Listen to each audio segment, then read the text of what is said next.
Ya, pastor, es suyo. Ok, muchísimas gracias, pastor.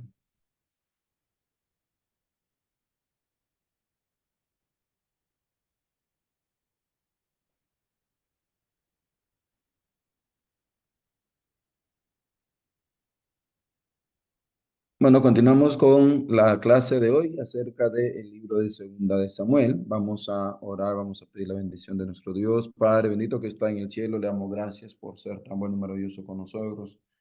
Pedimos, Señor, que sigas hablando en nuestras vidas. Es una bendición, es una dicha poder meditar en su palabra y poder estar reunidos. Le pido que pueda ayudarnos, que su palabra sea una realidad en nuestras vidas para honra y gloria suya. Bendiga a cada uno de los hermanos que están conectados o los que se van a conectar después.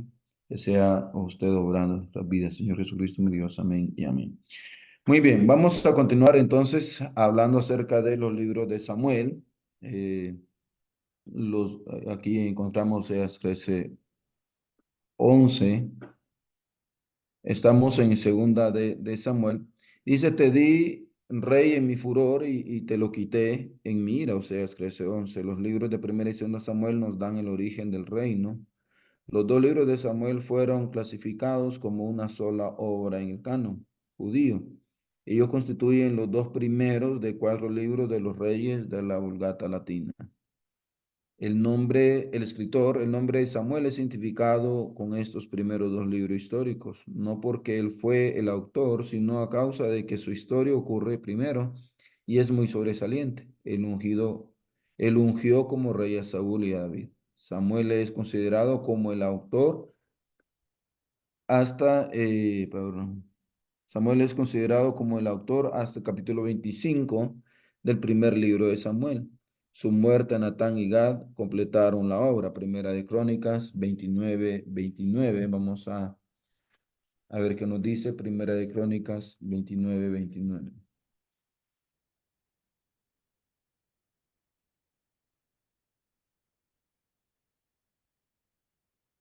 Dice de la siguiente manera.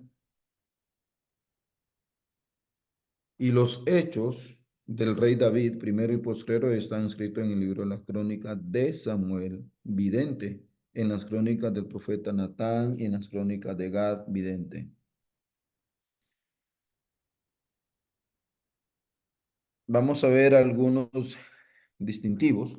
Número uno, los comienzos del reino, la historia de Ana, la historia del pequeño Samuel, la historia de David y Goliat, la amistad entre David y Jonatán, la visita de Saúl a adivina de Endor, el pacto de Dios con David, según de Samuel 7, el gran pecado de David, Bexabé, el hijo rebelde de David, Absalón. El tema, la oración, el primer libro de Samuel principia con oración, el segundo libro de Samuel termina con oración. Permítame ver algo, hermano, disculpen.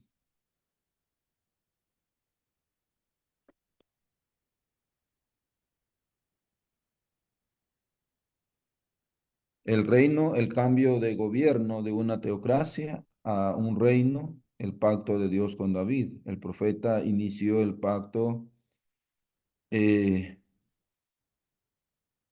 inicio del oficio del profeta, el que ahora es mensajero de Dios en lugar de sacerdote. Versículo clave, 1 Samuel 10:25.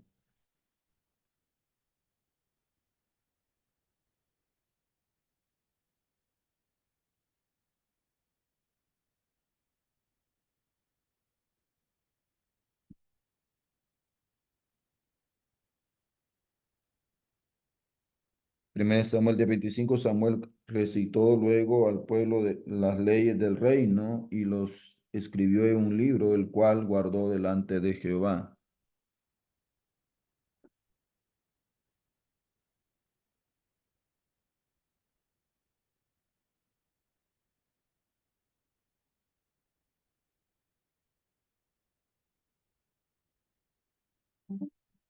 Muy bien. Dice,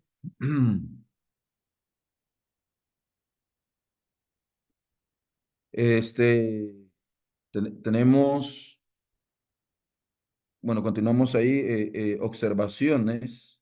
Hay un contraste notable entre los personajes en el libro de los jueces y en los dos libros de Samuel. Los hombres en jueces parecen ser ordinarios y comunes, mientras aquí los personajes son sobresalientes y fuera de lo común hay seis personajes que sobresalen en el primer libro de Samuel. Son Ana, Elí, Samuel, Saúl, Jonatán, David. El primer libro de Samuel es un libro distintivo de la época de los jueces del reino.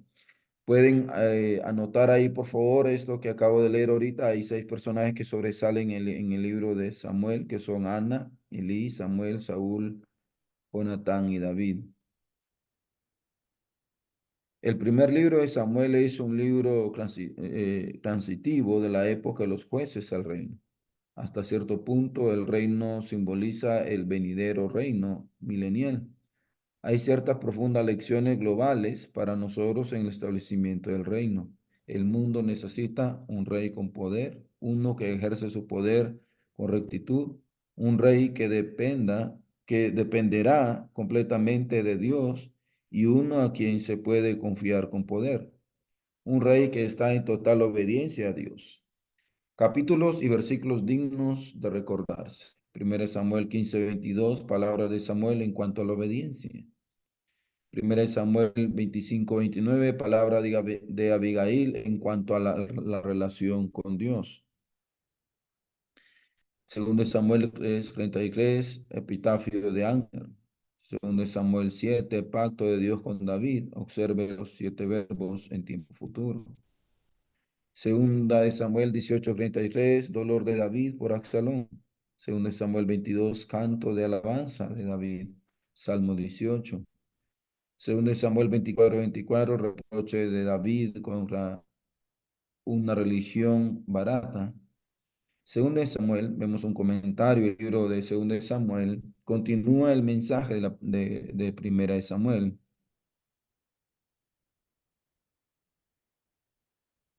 Es dirigido en su mayoría al reinado de David. La vida y época de David son muy importantes porque él es ancestro de Jesús. En Mateo 1:1.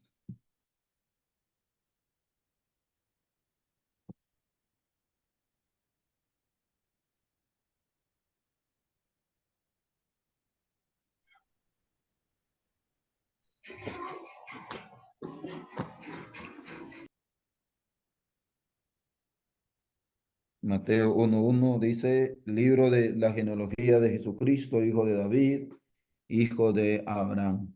Muestra que los gobiernos de este mundo en manos de los hombres son un fracaso. Muchos nuevos personajes aparecen en este libro, en los cuales el estudiante de la Biblia debe familiarizarse. Vamos a ver los triunfos de David, capítulo 1 al 10. David llora la muerte de Saúl y Jonatán, capítulo 1. Es posible que la pregunta tocante a quién mató al rey Saúl no es contestada en este capítulo, pero añade otros sospechosos. Un joven amalecita, quien escapó del campamento de Israel, le informó a David de la muerte de Saúl, versículo 8. El joven se atribuyó crédito de la muerte de Saúl. David ejecutó al joven por el crimen. El dolor de David por la muerte de Saúl y Jonatán es conmovedor, poético y dramático, es una notable lamentación. Capítulo 2. David es hecho rey sobre Judá. Abner, general del ejército de Saúl, hizo rey sobre las otras 11 tribus de Isboset, hijo de Saúl. Una guerra civil siguió David, derrotó a Abner y a su ejército. Capítulo 3. Una larga guerra civil debilitó a la nación, pero David gradualmente ganó fuerza. En este tiempo David hizo de Hebrón su hogar. Abner, después de una desavenencia con Isboset, se junta con David. Joab, capitán del ejército de David, tiene sospechas de él y buscando venganza de la muerte de su hermano Asael, mata a Abner. Abner había traído a Mical previamente a David como condición para hacer la paz con él. Observe el triste epitafio de David para Abner. Abner salió de la ciudad de refugio donde estaba a salvo. Capítulo 4. Isboset fue asesinado por sus propios líderes, estando acostado en su cama. David ejecuta a los asesinos. Capítulo 5. Después de mucha matanza, David finalmente fue hecho rey sobre todas las tribus de Israel y hace de Jerusalén la capital de la nación. Nótese el acercamiento de las 11 tribus a David. Versículo 2. David tomó a Jerusalén de los jebuseos, Hirán, rey de Tiro, suplicó los hombres y los materiales para construir un palacio para David en Jerusalén. Capítulo 6. David estaba haciendo lo correcto de una manera incorrecta. Él trató de llevar el arca sobre un carro, aunque Dios había dado instrucciones explícitas en cuanto a su transportación. Los coatitas de la tribu de Leví debían de llevar el arca sobre sus hombros. Números 3:7. Usa fue muerto por causa de que tocó sabiendo que no debía hacerlo. No toque. Eran las claras instrucciones de Dios en cuanto a ella. David entonces trae el arca en la manera apropiada, versículo 13. Mical reprocha a David por su entusiasmo y devoción a Dios al traer el arca a Jerusalén. Capítulo 7. El pacto de Dios con David hace de este capítulo uno de los grandes de la Biblia. El mensaje de la Biblia desde este punto en adelante se apoya en la promesa de Dios. Hace aquí a David. David anhelaba profundamente edificar el templo para alojar el arca de Dios, y Natán el profeta estaba de acuerdo con él en su plan. Dios apareció a Natán para corregirlo, porque Dios no permitiría a David edificar el templo, por cuanto David había derramado, vamos a ver, perdón. Porque Dios no permitiría a David edificar el templo por cuanto David había derramado mucha sangre peleando en las guerras. Dios reconoció el mérito de su anhelo y a su vez prometió edificar una casa a David. Dios prometió que un rey y un reino vendrían del linaje de David. Vamos a ir ahí a 1 Samuel, perdón, 2 Samuel 7:12, 13 y 16.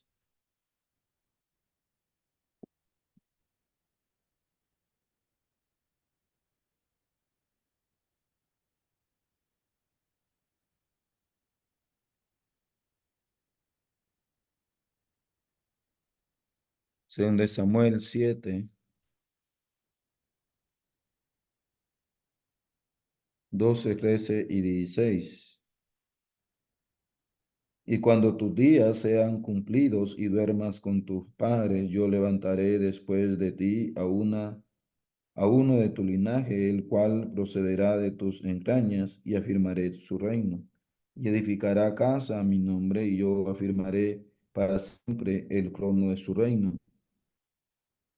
Y versículo 16, y será afirmada tu casa y tu reino para siempre delante de tu rostro, y tu trono será estable eternamente.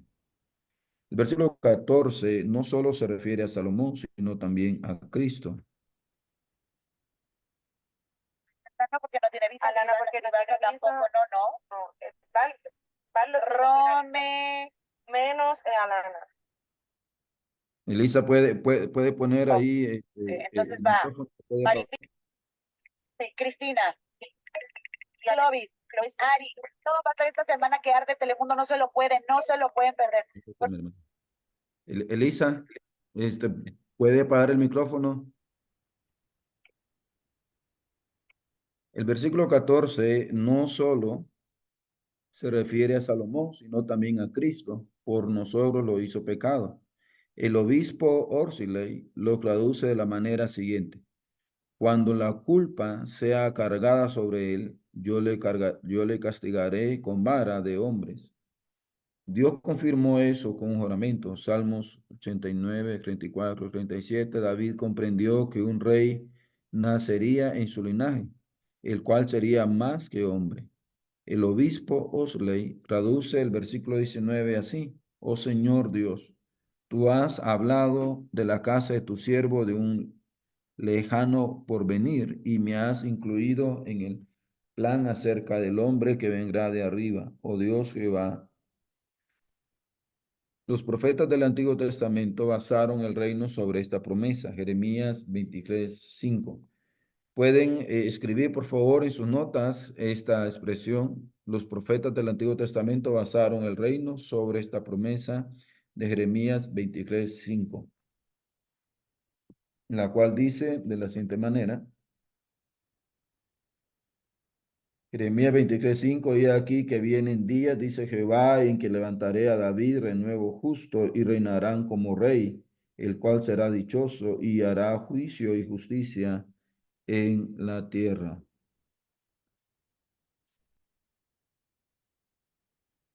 Vuelvo a leer Jeremías 23:5. He aquí que vienen días, dice Jehová, en que levantaré a David renuevo justo y reinará como rey, el cual será dichoso y hará juicio y justicia en la tierra. El Nuevo Testamento principia con este punto. Este fue el mensaje del ángel Gabriel, pero principió con esto el día de Pentecostés. Vamos a ver lo que nos dice ahí Hechos 2:25.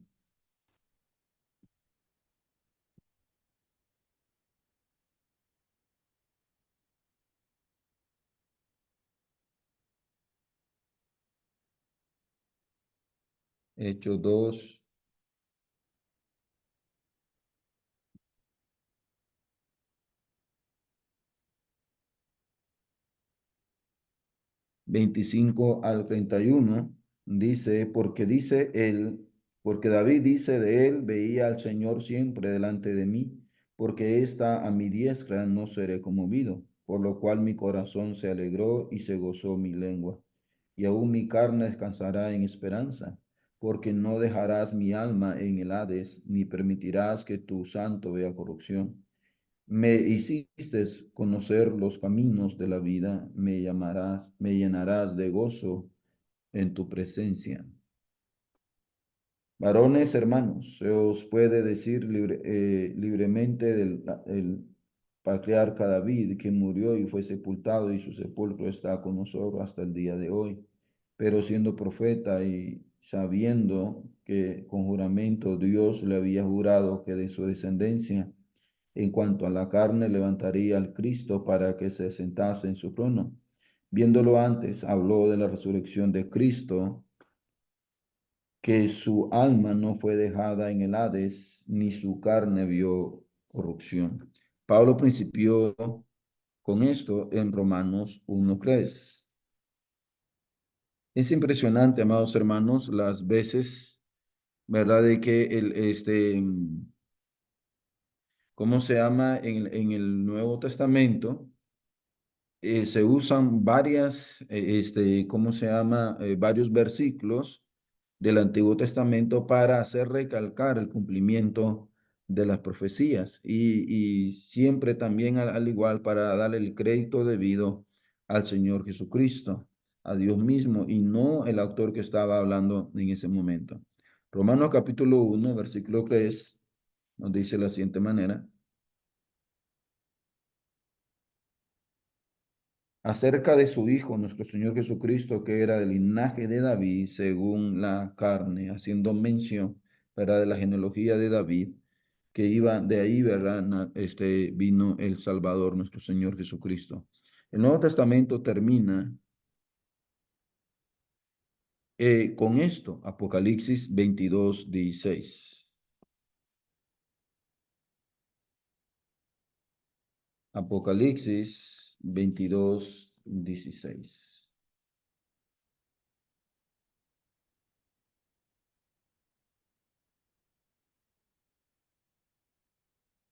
Dice Apocalipsis 22:16. Yo, Jesús, he enviado mi ángel para daros testimonio de estas cosas en la iglesia. Yo soy la raíz y linaje de David, la estrella resplandeciente de la mañana. Observe esta referencia. Hay 59 referencias a David en el Nuevo Testamento. Pueden anotar eso, por favor, hermanos, en sus notas. Hay 59 referencias a David en el Nuevo Testamento. David consolida su reino, gana victoria sobre los viejos enemigos de Israel y extiende su reino. Capítulo 9, David favorece a Mefiboset, hijo de Jonatán, quien estaba lisiado de los pies. David lo trajo a su palacio y le dio un lugar en su mesa. Esto pone de manifiesto la bondad de David.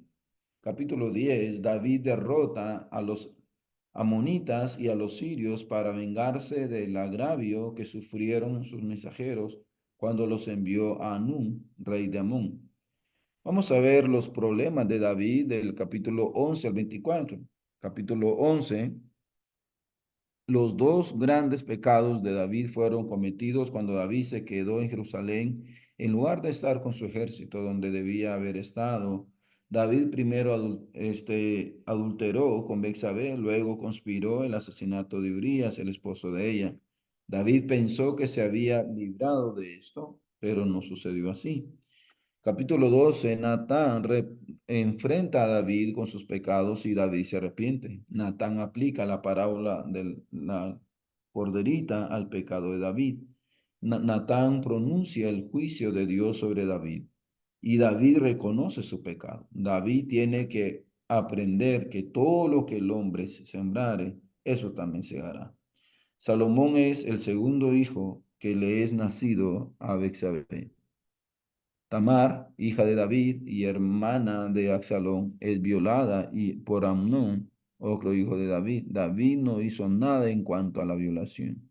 Absalón mata a Amnón y huye al padre de su madre, quien es rey en Jesús. Capítulo 14. Joab planea el regreso de Absalón cuando ve el amor de David por él.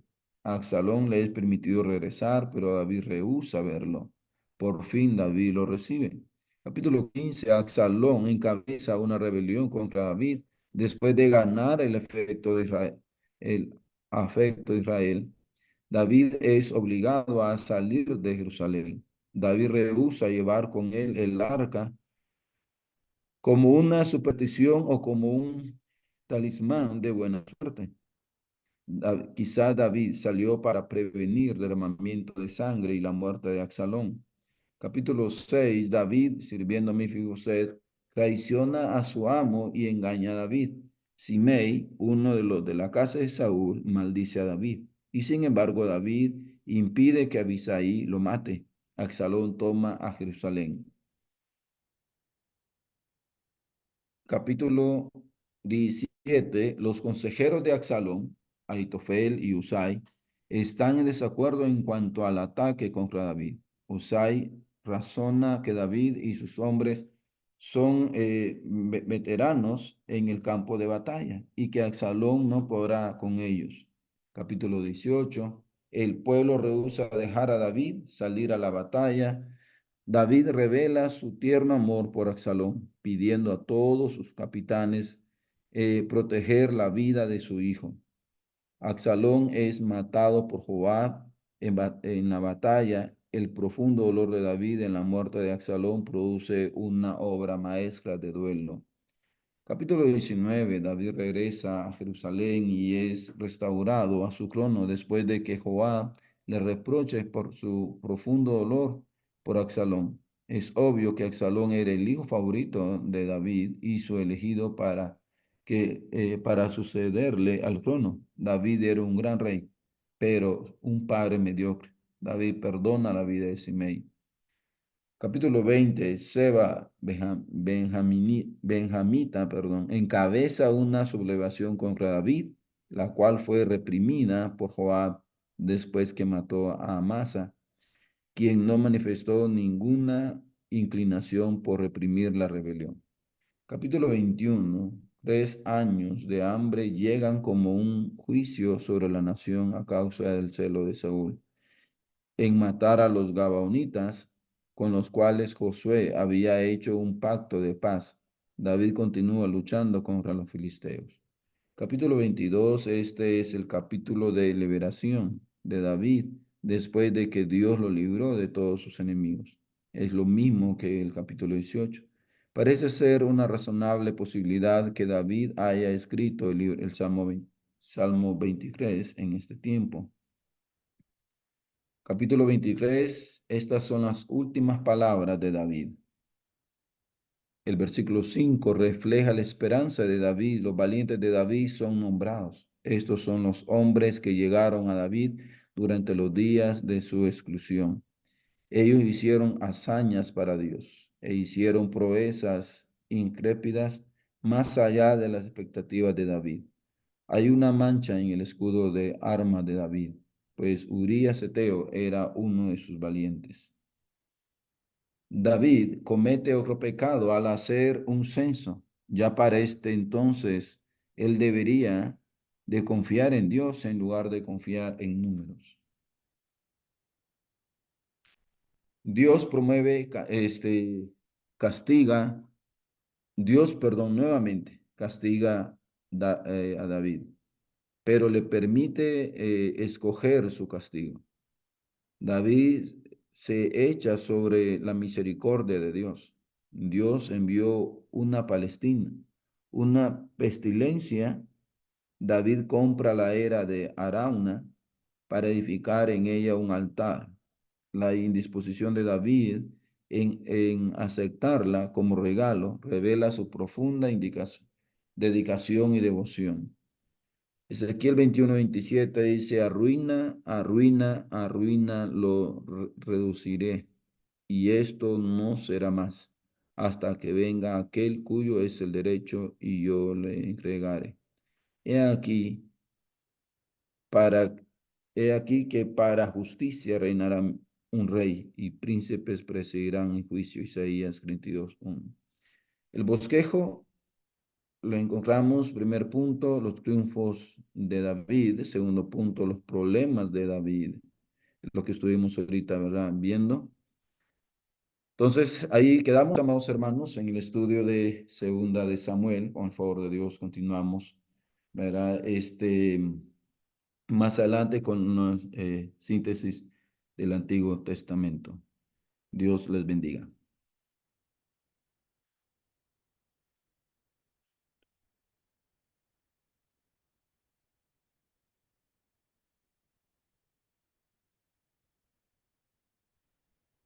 Ok, pastor, ya. Ya listo, pues. Listo, entonces vamos a parar la grabación. Ok. Déjame